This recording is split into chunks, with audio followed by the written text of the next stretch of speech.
Welcome, everyone, to Something in the Wild. I'm your host, Tyler Smith, here with the lovely Samantha Falloon. Sammy, I appreciate you joining again. Yes. Very much appreciated. It makes it so much easier to talk whenever I have someone to bounce ideas off of. I'm just like sitting here listening.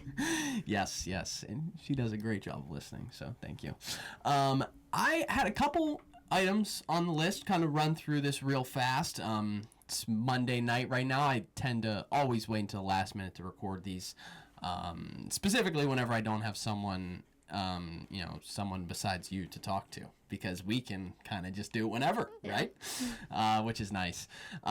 First thing that I want to talk about, so for those of you guys following along, you know that we've been doing a lot of work with the Sleepy Hollow development project. I've been trying to spread awareness for everything that's been going on, the development, the developers, the planning commission meeting, the board of supervisors meeting with Tim Foster, Diane Foster, Bonnie of Sleepy Hollow Stables, and really spreading their story.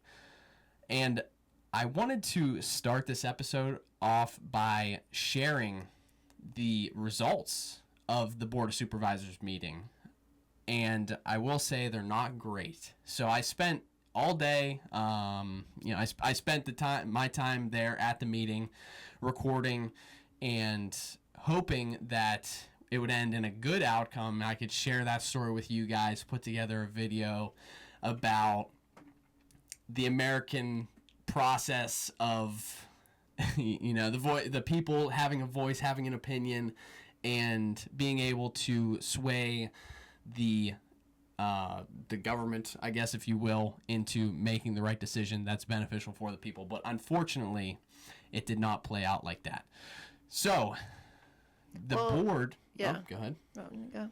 I was just going to explain what happened, how it happened. Yeah. So, and for those of you that weren't following along, I'll break it down real briefly. So, essentially, there's this piece of property on Sleepy Hollow Road right next to the county park of South Park, and this is a privately owned parcel, been used by these horse stables around the area for 100+ years to access the county park, and currently it's under scrutiny because a developer has come in, set out to purchase the land, and put 108 house development on 64 acres.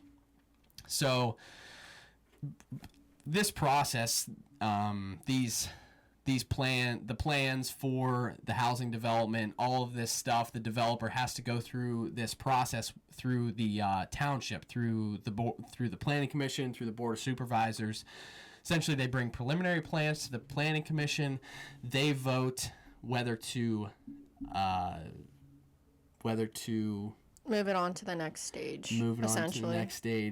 What is it called though? They approve. They recommend. Oh yeah. So they either recommend or they don't recommend to move forward. And in our case with this Sleepy Hollow development, they actually did not recommend the board of supervisors to approve these preliminary plans.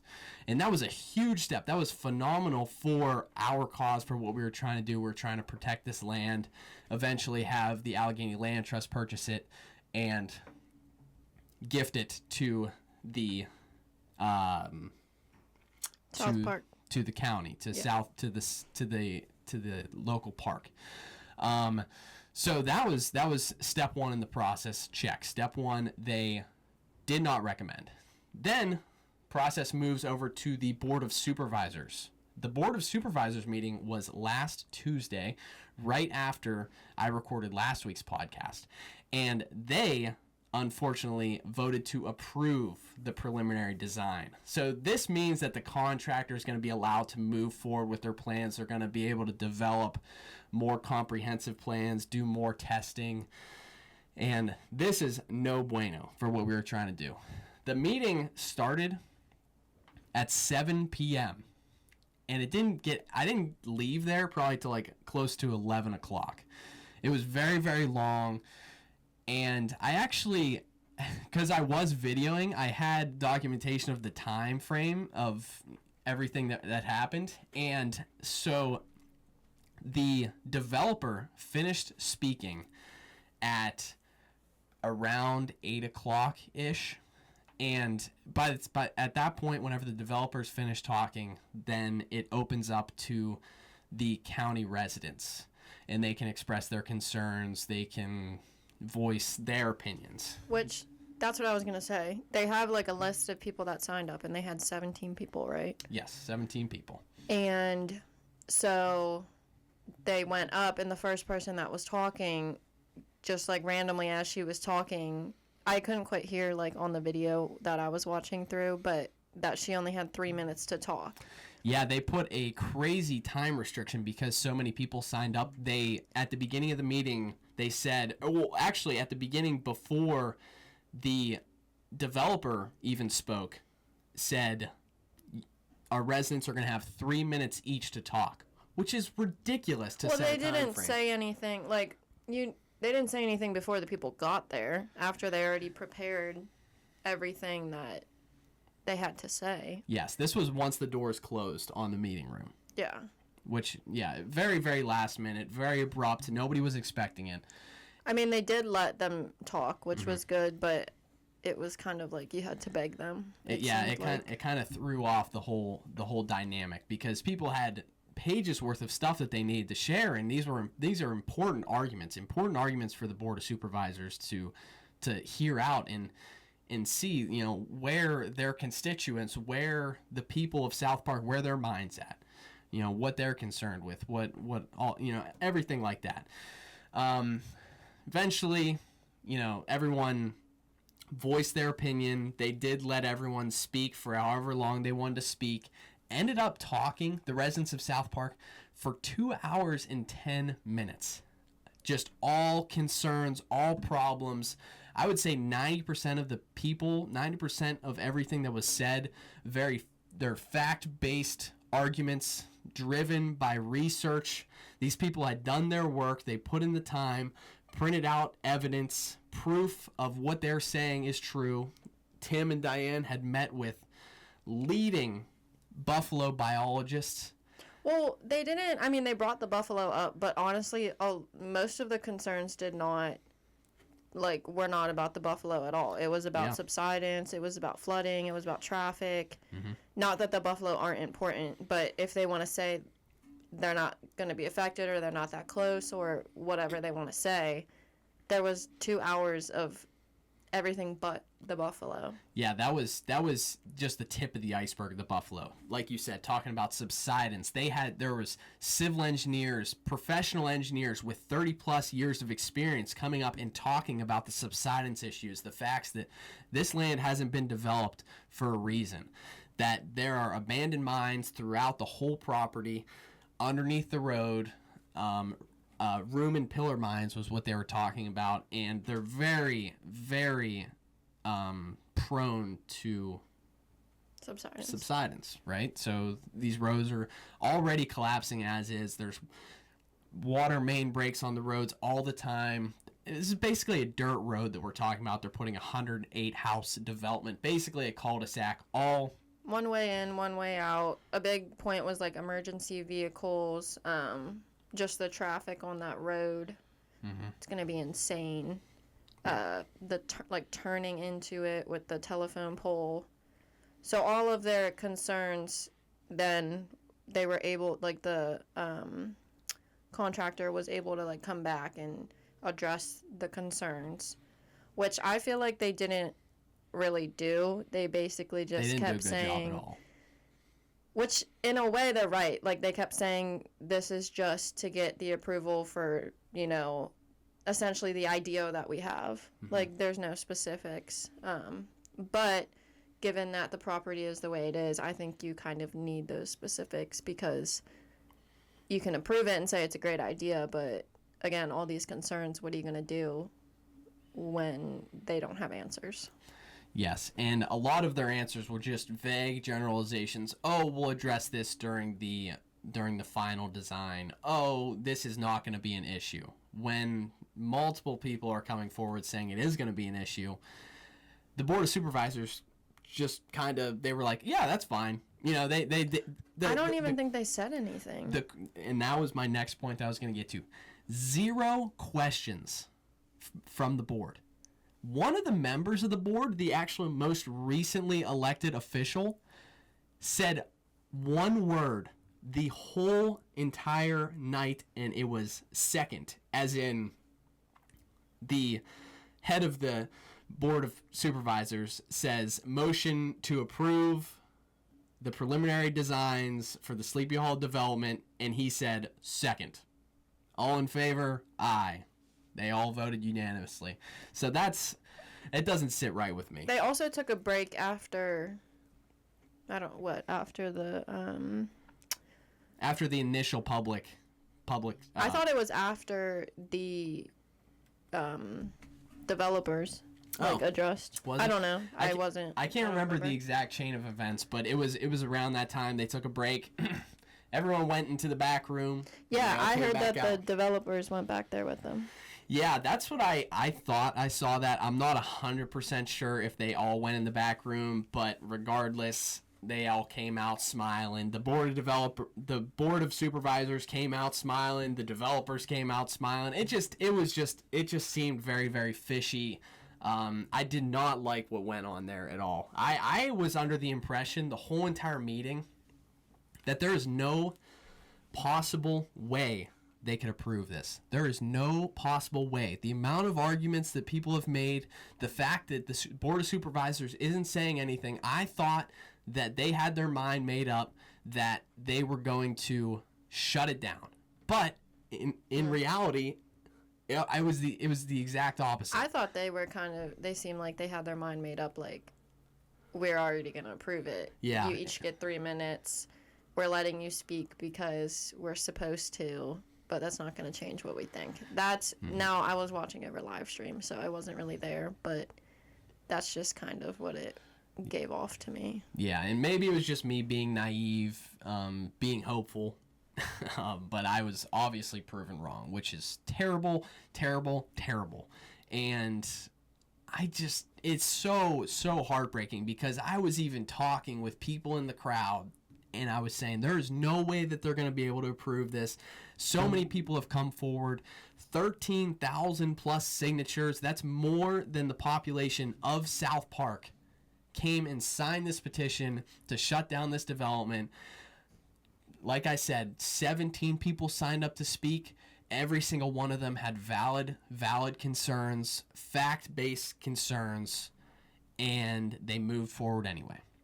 I actually thought, which I didn't tell you about before, and I know we need to move on because it's supposed to be short, but the lady that was addressing the effects of, I can't remember if she was talking about cancer specifically or just, autoimmune disorders. She did a really interesting study with her company or whatever, of all the women in South Park. And she interviewed, over 100 of women between the ages of 30 and 60, I believe, or something like that, that grew up in South Park. And I want to say she said all of them had autoimmune disorders. I think 60%. But it was like a lot, and it was because of everything that was going on, like the water and all, I don't know, like all like that nitty gritty stuff. But I thought that was an interesting point because that's not something you really think about. Yeah.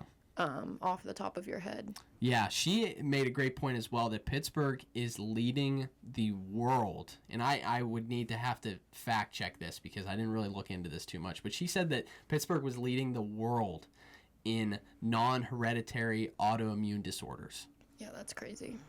And it makes sense because of the amount of mining that goes on here, the amount of steel production, coal usage. She specifically highlighted in her childhood she would swim in streams near her house, and a lot of acid mine drainage took place in this area specifically and really contaminated the water, contaminated the rivers, and we're still dealing with the side effects 50 plus years later after all of these mines have been shut down. We are still dealing with the adverse side effects. And could you imagine how much pollution is going to filter into the stream on the property with all the trees being cut down, all of the wetlands being removed, and the stream basically just being sectioned off into basically a moat, a drain. That's all they really think about it. It's just a drain. Again, even though I said this is supposed to be short, I don't think they addressed like the horse trail at all. I think they said they were going to widen the road, but they never said anything about putting a horse trail in, which makes that's like the one, not that everything else isn't bad enough, but like that, why would you approve something if they don't, if they don't have a plan for the horse trail, because then you're just developing a piece of property and you're going to basically be walking into a situation where you're going to get, I don't know if you're going to get sued or you're going to get fined. I don't know what's going to happen because I'm not an expert in that area, but like the horses are treated as cars. Like, yeah, and those horses have been using that trail for 100 years, and there is a law in place, Pennsylvania law in place, that says that you have to accommodate for their travel because it's a historic travel corridor for the horses to get to the county park. Been using it for 100 years. You cannot block their access. Did they say anything about that besides just widening the road? They did not specifically mention it. The Tim or the one lady that's pretty... No, I mean like the developers. Oh, no, they didn't mention it That's at all. what I'm saying, because it was at the previous meeting, and like the people of South Park brought that up, and the developer didn't say anything about it. He said we ride horses and we run dogs all the time for hunting trips, and it's not an issue, and I live on a place that's very similar to that. But I highly doubt that. Because like this road that it's on is going to be so extremely busy, and it's just going to be such a mess. Yeah. Not only is it busy now, they're building a new elementary school, and this development on this and road. And there's kids that like ride the horses. Yeah. I just can't imagine. Like, how do you... I don't know. It's like a tangent, but yeah, it is unsafe. We could go on about this. We could do a whole entire episode just on our opinion as to why it should have been shut down, because there's so many points brought up, and it's insane to me that there weren't any questions. How did they not have any questions? Yeah, I think they had their minds made up, but, well, now it goes back to, the board of... The Planning Commission. So the next step in the process, since it got approved, goes back to the Planning Commission for the final design. So this fight, the good news about this whole situation, if we can find any, the silver lining is that it is not over. And I would venture to guess that Tim and Diane and the rest of the residents of South Park are more motivated than ever to shut this down. They're going to come in with guns a-blazing. Yes, I can almost guarantee that, because they are very, very upset. They felt like they've been wronged. Which they have. And justly so. They have definitely been wronged by the people that they voted in. The people that are the Board of Supervisors, the people that are supposed to take the public's opinion over anything else, completely disregarded the public's opinion. It's crazy. It is so un-American, and it just makes me sick to think about. It makes me absolutely sick. So I'm glad that it's not over. That's a good thing. It's not over. We're going to come back hopefully 10 times stronger this next time. I'm looking to get in contact with Tim again. Hopefully, maybe bring in some more experts around the topic. Maybe talk to some civil engineers. My dad is a civil engineer. He might be able to add some insight.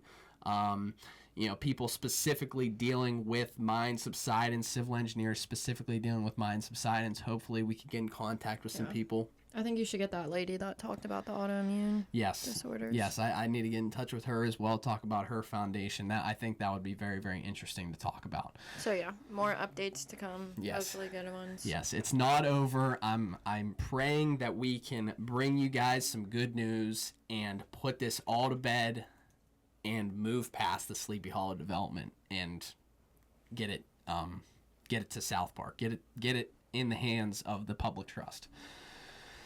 Anything else to say about that? I get fired up every time I think about it. You got anything else? Mm-mm. All right. Now I'm going to go into a little story time for you. So this was interesting. So this past weekend, Saturday, I got up early in the morning, went out turkey hunting, right? As I do basically every single weekend of turkey season. Got up, went out in the woods to a spot. Historically, I've heard a shit ton of turkeys gobble every single time I go out there. This time I went out there, nothing. I didn't hear a single turkey gobble the whole time I was out there. And it's not like the weather was even that bad. Yeah, that's weird. It was crazy. It was very, very strange. I was getting super frustrated because you think about a turkey, you think like, it's a bird. How smart could a bird be? But every single year, these birds outsmart me. For the past 3 years, I have not been able to kill a turkey. And I'm getting more and more and more frustrated with myself and with the turkeys because I just can't figure it out. So I decided at like 8 o'clock in the morning, I was like, you know what? I need a break. I've been thinking about going fishing. I want to do some fishing. I'm going to go on a float trip this afternoon. So went back home, hung out around the house for a little bit, got my kayak all loaded up into my truck. And how I typically navigate doing a float trip by myself is I'll drop my bike, so my mountain bike, off at the far end, so where I'm going to be taking out. So I'll drop my bike off there, take my truck to the put-in point, take my kayak out, load into the water, park my truck, and float down to the takeout point. Well, this trip that I usually take, it's around like 6.5, 7 miles of floating. The river doesn't move too fast. It's pretty slow. But I was going to be cutting it close because I put in right around 6 o'clock p.m. Gets dark at like 8:30-ish, 8:30, 9 o'clock. And so I put in, started floating down. I was going to be cutting it close. Usually takes like 3 hours to get the whole way down. Ended up like a mile downstream. There were a couple guys on the side of the river, right? They were just sitting there, just chilling. They had a grill out. They had a bunch of burgers. They had some beer. And the guy yelled out to me on my kayak. He's like, "Hey, you want a burger?" And at that point, it was like 6:30. I didn't eat dinner yet. I was like, you know what? I am kind of hungry. I might as well stop, you know? You only live once. And when are you gonna run into some people that are offering you a free burger on the river? So probably 20 more times in possibly, your life. Possibly. But, you know, I can't miss an opportunity like that. I got to talk to the local people. So I pull off on the side, get out. They give me a burger. Super nice guys. This one guy was a country singer or country punk. You know, he did a bunch of concerts and stuff, and a couple other guys. They were really, really chill, really cool. All went to high school together, and they were just, you know, we were just shooting the shit, talking. Ended up staying there for like 20, 30 minutes, which did not help my timeline whatsoever. I told him, I was like, listen, I appreciate you guys, but I got to get going. And they're like, oh man, well, if you're on your way back, you know, stop on by. You know, if it's still light out. I was like, I doubt it's going to be light, but we'll see. At that moment, he knew he messed up. Yes. Eventually, jump in my kayak, do some fishing a little bit. Didn't end up catching anything.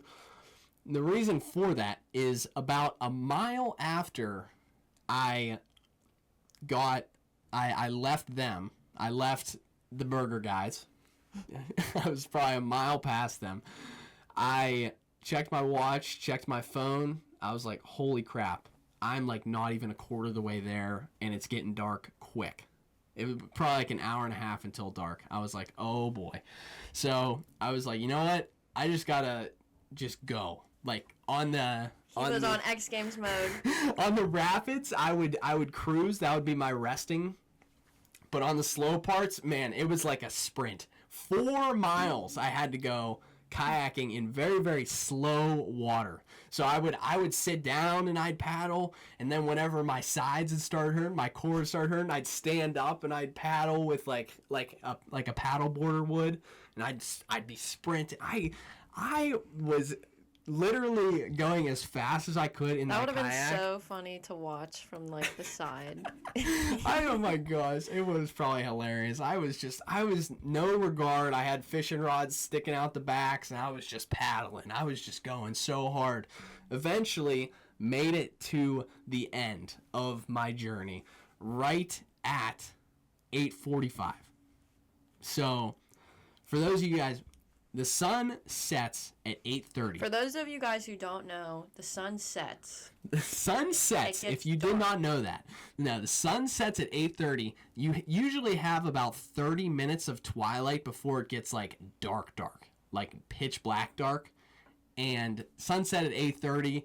I got to the ramp at 8:45, and it was getting there. It was getting dark.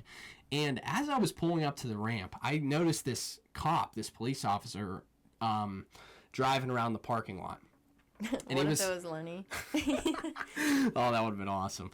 That would actually help my cause a lot because he would have given me a ride back. Yeah. But anyway, so I pull up, and this guy's stopping at these cars that are still parked there, and these cars end up leaving. He keeps driving around. I'm like, oh boy, what is about to happen here?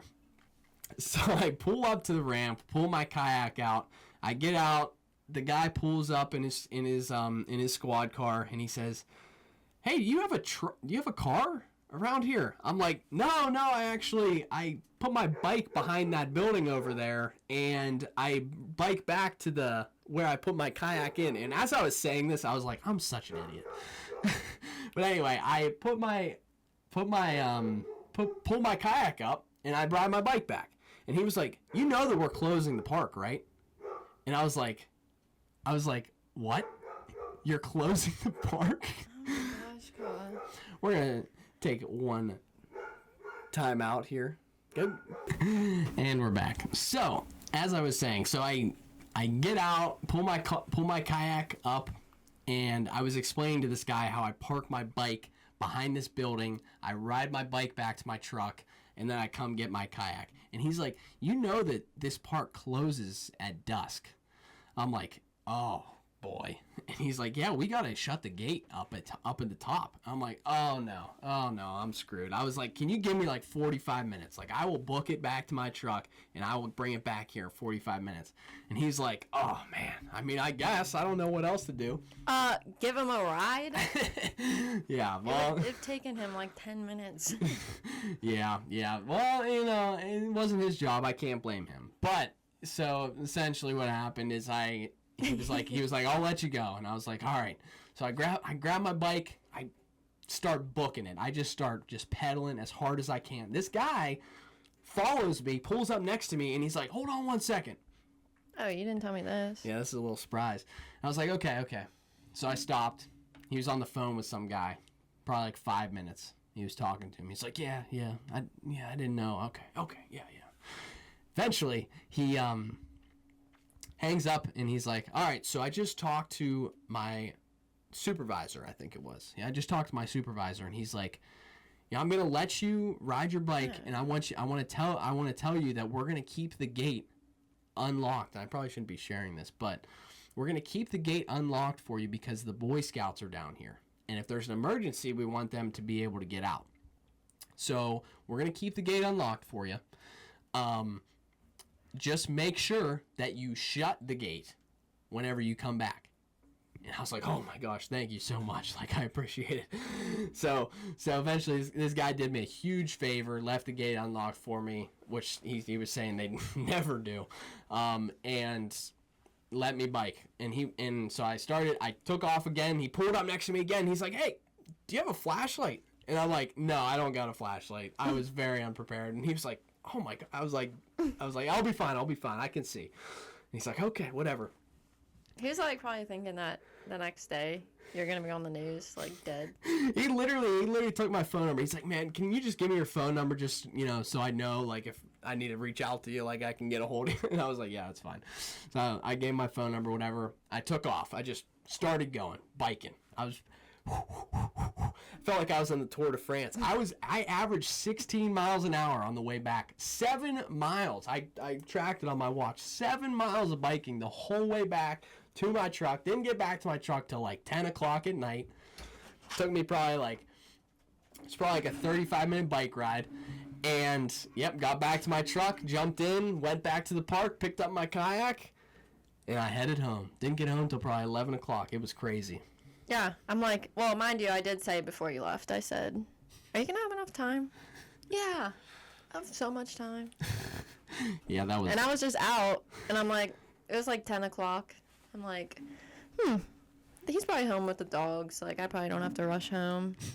And then I, like, tracked him, and I saw he was still there. I was like, oh, my God, is he dead? Like, what happened? Oh, man. I was in just some sort of mode. It's something strange happens to you whenever you need to get somewhere, and it's really dark, and you cannot see, and you're, like, scared. I would have cried.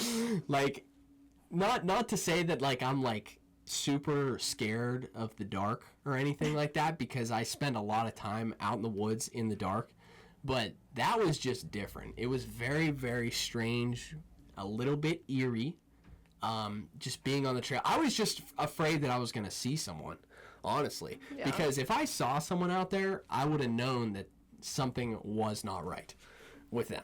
They couldn't catch you on your bike. Well, I wasn't necessarily worried about that. The thing that I was worried about is if I was going to catch someone that was, like very depressed or something, I was going to have to talk them down from jumping in the river. I don't know why, but that was the first thing that came to mind. I was like, holy fuck, it's my responsibility if anyone's out here.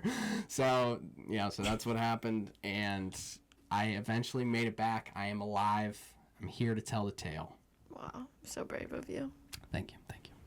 Now, I want to pass it over to you. Talk to us about the garden.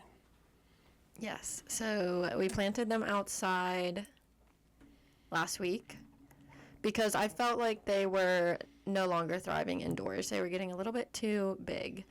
I did try to harden them off, which means like you put them outside and then you bring them in for like longer periods of time, like I was talking about before. I have since learned the word for it.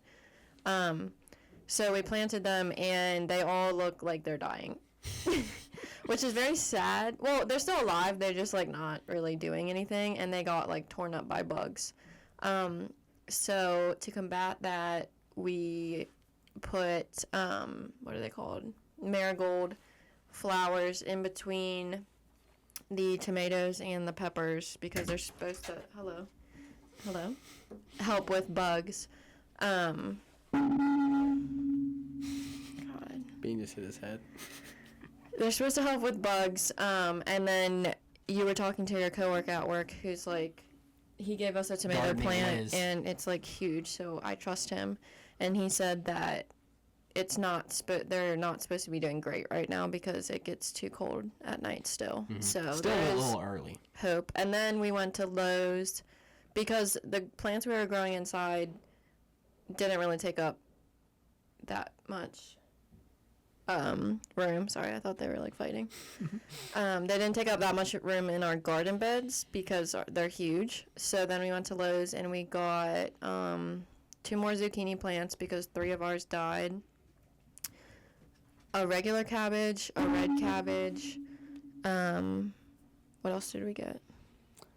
Cilantro, which is inside. Yes. And cauliflower. Oh yeah, cauliflower too. Mm-hmm.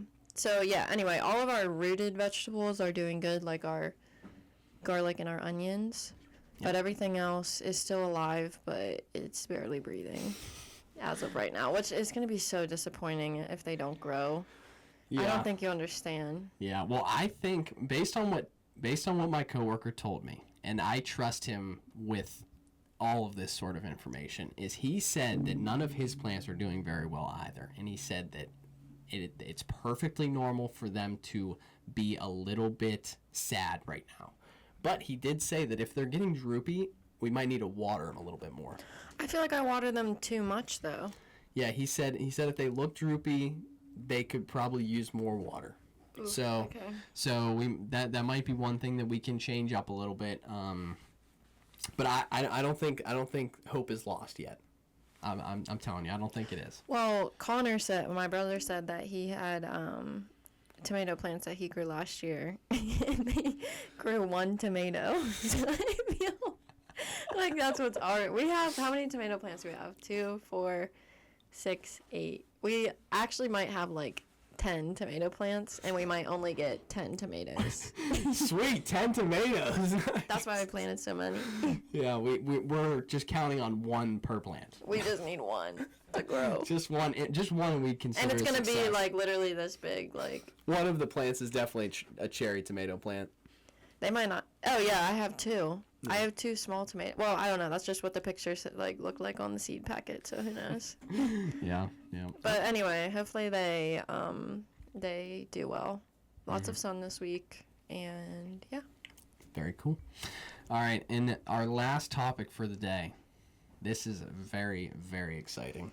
Well, if it happens. But if it happens. Not, then it's not. So I was perusing Facebook Marketplace like I usually do on any given Monday, and I stumbled upon this beautiful, beautiful camper. Nice little travel trailer, a Flagstaff F19 FBS. E-Pro. E-Pro. Well, we should preface by saying we wanted to get a camper, but we were waiting to save up a little bit more money. Eventually, while we were looking, we found like the brand and the type that we like. Mm-hmm. And so we were keeping an eye out, and this is like a pretty good price that you found. Yes. However, it is in Ohio. Yeah, Midwestern Ohio, and it's pretty far, like 3 hours and 15 minutes away. But it's looking great. I mean, it looks great from the pictures. It's a great deal, probably the cheapest that we found for this brand, this design, this layout. So we're really excited. I think we're gonna take off work on Friday and we're gonna head out there. Yeah, maybe. Maybe. I gotta talk. This is preliminary. I gotta talk. There is a chance there might be something wrong with it. Yes. It is 4 years old, which is fine. There is a stain on the couch, which we don't care. However, it could be more because it is kind of odd that it is this cheap. Yes. And they have other stuff listed that is a little bit more expensive, so maybe they've been holding on to this one for a while. I don't know all the story, but what I do want to say is that this next podcast could be coming to you. Could be coming to you from our. But if we do get it, we're gonna use it the next day because we're going camping. Yeah, we're literally might take off Friday and go camping Friday night, Saturday night, Sunday night. No, we have to come back on Friday from the dawns. No, yeah. But yeah. Yeah, so it's exciting. I'm a little bit nervous, but excited as well. Yeah, we're gonna be here next week. We're gonna be like, so this is how we got scammed into buying a camper. Oh, hopefully that doesn't happen. It's from a dealership, so hopefully they got good policies, but we'll see. We will see. Yeah, stay tuned, guys. Next week we got a regardless of anything that happens with this camper, we got a very, very big surprise coming next weekend. It means I get the week off. Thank God. No. Putting it. You're still in it. I'm in one of them. Oh my gosh. How much PTO do I have? You got none. Release We're a me. startup. We got no PTO to offer you. We got no benefits. We got no PTO. You are on the clock. Well, yeah. So we got two things in the works. Very exciting. Next 2 weeks are going to be exciting for you guys. One with Sammy, one without. It's going to be cool. Can't wait to share with you guys. Thank you so much for listening, and make sure to keep it wild. Thanks, guys.